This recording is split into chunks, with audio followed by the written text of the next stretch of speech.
Hello guys! Hello! This is for Libra. Libra, welcome dito sa aking channel. Kapalaran 888, welcome guys. Alamin natin kung anong messages, vibration, gabay, energy para sa inyong lahat. Okay. Okay, first card natin, Archangel Samuel. Sing with Aquarius. Singin natin.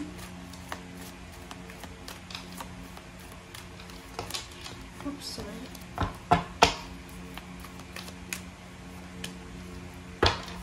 Okay. Okay, so kung makikita mo dito, meron ditong mga Libra na pwedeng nakaranas kayo ng rejections. Maraming rejections kayo, Libra, na pinagdaanan o pinagdadaanan sa ngayon. Like August, July, August, or maybe June, July, May, June, July, August, parang ganun. But, yung third chakra mo, Archangel Samuel, sinasabi na there's an exciting na opportunities and possibilities from rejection. So, may redirection siya. Halimbawa, may mga iba sa inyo na lay off kayo, na terminate sa trabaho, or yung iba nawala ng pera, nawala ng negosyo, maraming nag-close na opportunity sa inyo. But, eto, isang exciting na pagkakataon na hindi mo inaasahan na dun ka pala i-redirect ng universe. Okay? So, comment down below if you resonated dito. Especially doon sa Libra na parang feeling nyo hopeless and helpless na kayo kasi rejected eh. Diba? So, please comment down below.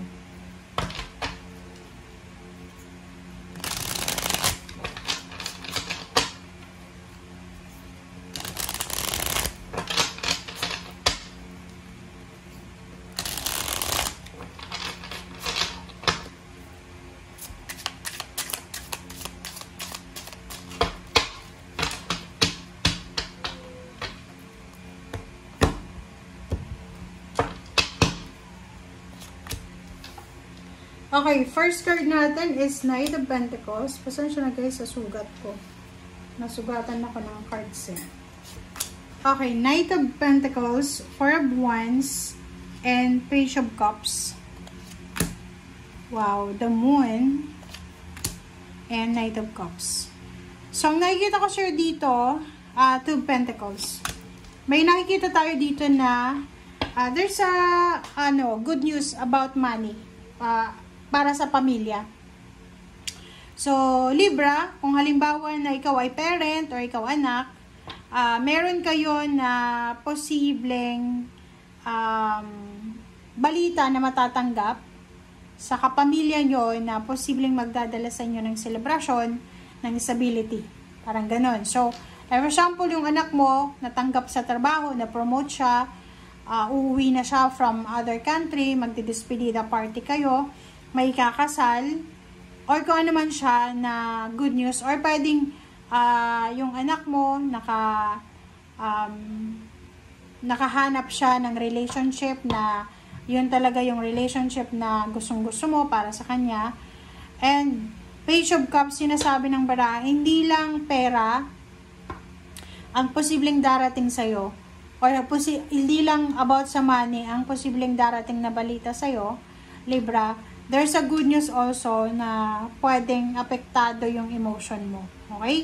Ang good news na yan is possible na medyo kakaba-kaba ka dyan eh. Yung like, may anak ka na natatakot ka kasi mag-isa lang siya sa city, or natatakot ka kasi yung anak mo nasa ibang bansa, hindi ka makatulog, nag-iisip ka kung safe ba siya, especially kung babae yung anak mo or first time niya sa ibang bansa. And dito sa barahan to, sinasabi huwag kang matakot kasi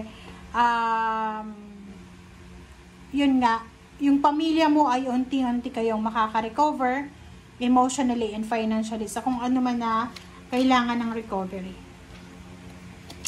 Alright, so tingnan natin. Okay, so dito sinasabi ng bara sa'yo, Libra, na Hierophant and Six of Cups.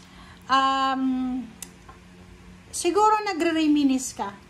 Okay, siguro dati may mga tao na sumusuporta sa'yo, sa Six of Cups to eh, and Hierophant. May mga, for example, kung ikaw ay single ngayon, divorce ka na, annulled, pwedeng yung ex mo, iniisip mo, ex-husband or ex-wife, na iniisip mo na kung naandyan siya, siguro hindi ka mag-iisip ng negative, makakaya mo yung mga problems mo financially, may katuwang ka. Meron din sa inyo dito na, yun, magre-reminisce ka ng mga masasaya, magagaan na pamumuhay na nangyari sa inyo sa past.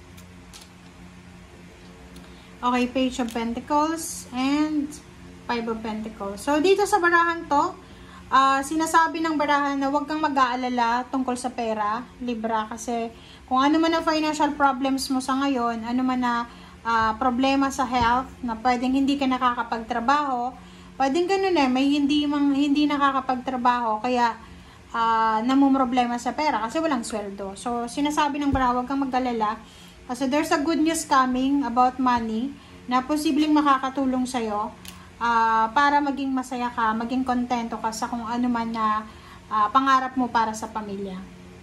Victory and success. 'Di ba? So, sinasabi ng baraha mo dito, Libra, na there's an incoming, good news. Pwedeng may promotion, yun na nga, pwedeng yung anak mo, magulang, o sino man na parte ng pamilya mo, makakatanggap kayo ng balita na siya ay na-promote, siya ay tumaas yung sweldo niya, siya ay magta-travel na papuntang ibang bansa, siya ay lilipat na sa bagong condominium, siya ay lilipat na sa bagong niyang bahay, or there's a victory and success. Maraming mga tao ang posibleng magko-congratulate sa'yo, especially ngayong September, for the job well done. So, marami kang travel, work, so maybe job international, local, or kung naman siya, travel, relocation, occasion. So, maybe, yun nga, may despedida party, merong welcome party, merong wedding, anniversaries, birthdays, or any celebration na posibleng celebratory talaga siya, na maraming mag-congratulate sa'yo. So, hindi naman siya direkta na ikaw yung magse-celebrate, ikaw yung celebrant. Maybe yun nga sabi, this is part of your tribe. This is part of your family. Okay? So, yun. And sa ilalim mo dito, there's a Two of Swords and Ace of Pentacles. So, if ever lang may mga financial offers na dumating sa inyo, like for example, may mag-offer sa'yo ng trabaho, ng partnership, collaboration, negosyo, tanggapin mo siya. Okay? Wag mong i-reject yung mga blessings na, halimbawa, nakaranas ka ng rejection sa buhay mo dati, di ba? Sa past or sa present situation, huwag mong gagayahin yun na i-reject mo ang blessings. Kasi yung blessings na ito, na parating sa'yo, this is a blessing talaga na nakadestiny para sa'yo. Okay? So, congratulations sa kung ano man na success, na victory, na triumphant success na posibleng darating sa'yo sa buwan na to or sa mga susunod pang buwan. Thank you guys. Bye!